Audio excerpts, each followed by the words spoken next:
बोलिए श्री गणेश जी महाराज की जय हो, विष्णु भगवान की जय हो, बृहस्पति देव भगवान की जय हो। आप सुन रहे हैं बृहस्पतिवार व्रत कथा। एक समय की बात है, भारतवर्ष में एक प्रतापी और दानी राजा राज्य करता था। वह नित्य प्रतिदिन गरीबों और ब्राह्मणों की सेवा किया करता था, परंतु ये सब बातें उसकी रानी को अच्छी नहीं लगती थी। वह ना ही गरीबों को दान देती, ना ही भगवान का पूजन करती और राजा को भी ऐसा करने से मना करती थी। एक दिन की बात है, राजा तो शिकार खेलने वन को गए थे, रानी महल में अकेली थी। उसी समय बृहस्पति देव साधु का वेश बनाकर राजा के महल में भिक्षा के लिए आए और भिक्षा मांगी तो रानी ने भिक्षा देने से इनकार कर दिया और कहने लगी, हे साधु महाराज, मैं तो इस दान पुण्य से तंग आ गई हूँ। मेरा पति सारा धन लुटाते रहते हैं। मेरी तो इच्छा है कि ये सब धन नष्ट हो जाए, फिर ना रहेगा बांस और ना बजेगी बांसुरी और मैं भी आराम से रहूंगी। तब साधु कहने लगे, देवी तुम तो बड़ी विचित्र हो। संतान और धन से तो कोई भी दुखी नहीं होता, इसे तो सब चाहते हैं। पुत्र और लक्ष्मी तो पापी के घर में भी होनी चाहिए। यदि तुम्हारे पास धन अधिक है तो भूखे मनुष्यों को भोजन कराओ, प्यासों के लिए प्याऊ बनवाओ, धर्मशालाएं बनवाओ, कुंवारी कन्याओं के विवाह कराओ। ऐसे भी और कई काम हैं जिसके करने से तुम्हारा यश लोक परलोक में फैलेगा। परंतु रानी पर इन सब बातों का कोई भी प्रभाव नहीं हुआ। वह कहने लगी, महाराज आप मुझे नहीं समझाइए, मुझे ऐसे धन की आवश्यकता नहीं है जिसे हर जगह बांटती फिरूं। तब साधु कहने लगे, यदि तुम्हारी ऐसी ही इच्छा है तो ऐसा ही होगा। तुम ऐसा करना, बृहस्पतिवार के दिन घर को लीपना, सिर धोकर स्नान करना, कपड़े धोने के लिए डालना। ऐसा करने से आपका सारा धन नष्ट हो जाएगा। इतना कहकर साधु महाराज वहां से चले गए। साधु के कहे अनुसार रानी ने अभी 3 बृहस्पतिवार तक ही ये काम किए थे कि उसकी सारी धन संपत्ति नष्ट हो गई। अब तो भोजन के लिए भी राजा का परिवार तरसने लगा। एक दिन राजा ने रानी से कहा, ये रानी तुम तो यहीं पर रहो, मैं दूसरे देश को जाता हूँ। यहाँ पर सभी लोग मुझे जानते हैं, इसीलिए मैं कोई छोटा बड़ा काम भी नहीं कर सकता। ऐसा कहकर राजा तो परदेश चला गया और वहाँ जंगल से लकड़ी काट कर लाता और शहर में बेचता। इस तरह से अपना जीवन व्यतीत करने लगा। इधर राजा के परदेश जाते ही रानी और दासी दुखी रहने लगी।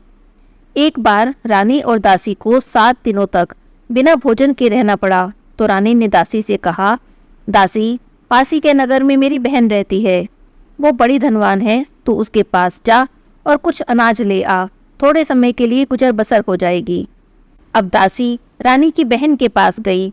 उस दिन गुरुवार का दिन था और रानी की बहन उस समय बृहस्पतिवार की व्रत कथा सुन रही थी। जब तक कथा होती है तब तक ना उठते हैं और ना ही बोलते हैं। दासी ने रानी की बहन को अपनी रानी का संदेश दिया, लेकिन रानी की बहन ने कोई भी उत्तर नहीं दिया। जब दासी को रानी की बहन से कोई उत्तर नहीं मिला तब वह बड़ी दुखी हुई और उसे क्रोध भी आया। वो वापस आ गई। वापस आकर रानी को सारी बात बता दी। सुनकर रानी ने अपने भाग्य को कोसा। उधर रानी ने सोचा कि मेरी बहन की दासी आई थी, परंतु मैं उससे नहीं बोली, वह तो बड़ी दुखी हुई होगी। ऐसा सोचकर कथा को सुनकर पूजन समाप्त कर वह भागी भागी अपनी बहन के घर आई और कहने लगी, बहन मैं बृहस्पतिवार का व्रत कर रही थी, तुम्हारी दासी मेरे घर आई, परंतु जब तक कथा होती है तब तक ना तो उठते हैं और ना ही बोलते हैं, इसीलिए मैं नहीं बोली। कहो दासी क्यों गई थी? रानी बोली, बहन तुमसे क्या छिपाऊं, हमारे घर में खाने को अनाज नहीं था। ऐसा कहते कहते रानी की आंखें भर आई। उसने दासी समेत पिछले 7 दिनों से भूखे रहने की सारी बात अपनी बहन को बता दी। तब रानी की बहन बोली, देखो बहन, भगवान बृहस्पति देव सबकी मनोकामना पूरी करते हैं। अंदर जाकर देखो, शायद तुम्हारे घर में भी अनाज रखा हो। पहले तो रानी को विश्वास नहीं हुआ, पर जब उसकी बहन ने बार बार कहा तब उसने अपनी दासी को अंदर भेजा। अंदर उसे सचमुच अनाज से भरा एक घड़ा मिल गया। यह देखकर तो दासी को बड़ी हैरानी हुई। वह रानी से कहने लगी, हे रानी, जब हमको भोजन नहीं मिलता है तब हम रोज ही व्रत करते हैं, क्यों न इनसे व्रत की विधि और कथा की विधि भी पूछ ली जाए, ताकि हम भी व्रत किया करेंगे। तब रानी ने अपनी बहन से बृहस्पतिवार के व्रत के बारे में पूछा। उसकी बहन ने बताया कि बृहस्पतिवार के व्रत में चने की दाल और मुनक्का से भगवान विष्णु का केले की जड़ में पूजन करें और दीपक जलाएं, व्रत कथा सुने और पीला भोजन करें। इससे बृहस्पति देव भगवान प्रसन्न होते हैं। व्रत और पूजा की विधि बताकर रानी की बहन अपने घर चली गई। 7 दिन बाद जब गुरुवार आया तब रानी और दासी दोनों ने व्रत रखा। गुड़साल में जाकर चना गुड़ ले आई, फिर उसी से केले की जड़ में भगवान विष्णु का पूजन किया। अब व्रत तो कर लिया, लेकिन भोजन पीला कहाँ से आए, इस बात को लेकर दोनों बड़ी दुखी थी। अब क्योंकि उन्होंने व्रत रखा था, बड़े भक्ति भाव से पूजा की थी, इसीलिए बृहस्पति देव उनसे प्रसन्न थे। एक साधारण व्यक्ति का रूप धारण कर 2 थालों में सुंदर पीला भोजन लेकर आए और दासी को भोजन दे दिया। भोजन लेकर दासी बड़ी प्रसन्न हुई। फिर उसने रानी के साथ मिलकर भोजन किया। उसके बाद भी गुरुवार को व्रत और पूजन करने लगी। बृहस्पति भगवान की कृपा से उनके पास फिर से धन संपत्ति हो गई। रानी पहले की तरह ही आलस्य करने लगी। तब दासी ने उससे कहा, देखो रानी, तुम पहले भी इसी तरह से आलस्य करती थी। तुम्हें धन के रखने में कष्ट होता था, इसीलिए सारा धन नष्ट हो गया था। अब बृहस्पति देव की कृपा से फिर से धन मिला है, तुम्हें फिर से आलस्य होता है। रानी को समझाते हुए दासी ने कहा, बड़ी मुसीबतों के बाद हमने यह धन पाया है, इसीलिए हमें दान पुण्य करना चाहिए, भूखे मनुष्यों को भोजन कराना चाहिए और धन को शुभ कार्यों में खर्च करना चाहिए। इससे तुम्हारे कुल का यश बढ़ेगा, स्वर्ग की प्राप्ति होगी और पितृ प्रसन्न होंगे। दासी की बातें मानकर रानी ने अपना धन शुभ कार्यों में खर्च करना शुरू कर दिया। पूरे नगर में उसका यश फैलने लगा। उधर राजा के दिन बड़ी मुश्किल से कट रहे थे। वह जंगल में लकड़ी काटने जाता, किसी दिन उसे पैसे मिलते, किसी दिन नहीं मिलते, किसी दिन भोजन कर पाता और किसी दिन बिना भोजन के ही सो जाता। एक दिन दुखी होकर जंगल में एक पेड़ के नीचे बैठ गया और अपने पुराने दिनों को याद करके रोने लगा। बृहस्पतिवार का दिन था। बृहस्पति भगवान साधु का वेश बनाकर उसके सामने आए। लकड़हारे से बोले, हे लकड़हारे, इस सुनसान जंगल में तू चिंता में क्यों बैठा है? तब लकड़हारे ने दोनों हाथ जोड़कर प्रणाम किया और कहा, महात्मा जी, आप तो सब कुछ जानते हैं, मैं आपसे क्या कहूँ। इतना कहकर वह राजा रोने लगा और उसने साधु को अपनी सारी बात बता दी। तब साधु बाबा ने कहा कि तुम्हारी पत्नी ने बृहस्पतिवार के दिन बृहस्पति भगवान का निरादर किया है, इसी कारण बृहस्पति भगवान नाराज हो गए और तुम्हारी यह दशा हो गई। अब तुम चिंता मत करो, मेरे कहने पर चलो, तुम्हारे सभी कष्ट दूर हो जाएंगे और भगवान पहले से भी अधिक संपत्ति तुम्हें देंगे। तुम बृहस्पतिवार के दिन व्रत किया करो, बृहस्पति भगवान का पूजन किया करो और कथा किया करो। 2 पैसे के चने और मुनक्का लाकर उनका प्रसाद बनाओ। शुद्ध जल से लोटे में शक्कर मिलाकर अमृत तैयार करो। कथा के बाद सारे परिवार और सुनने वाले प्रेमियों में अमृत और प्रसाद बांटकर खुद भी ग्रहण करो। ऐसा करने से भगवान तुम्हारी सभी मनोकामनाएं पूरी करेंगे। साधु बाबा के वचन सुनकर लकड़हारे ने कहा, हे साधु बाबा, मुझे लकड़ी बेचकर इतना पैसा नहीं मिलता है जिससे भोजन के बाद कुछ बचा सकूं। मैंने रात में अपनी पत्नी को व्याकुल देखा है, मेरे पास तो कुछ भी नहीं जिससे उसकी खबर तो मंगा सकूं। तब साधु बाबा कहने लगे, लकड़हारे, तुम किसी बात की चिंता मत करो। बृहस्पतिवार के दिन रोजाना की तरह लकड़ियां लेकर शहर को जाना। तुम्हें रोज से दुगना धन प्राप्त होगा, जिससे तुम भली भांति भोजन कर लोगे और बृहस्पति देव की पूजा का सामान भी आ जाएगा। इतना कहकर साधु बाबा अंतर्ध्यान हो गए।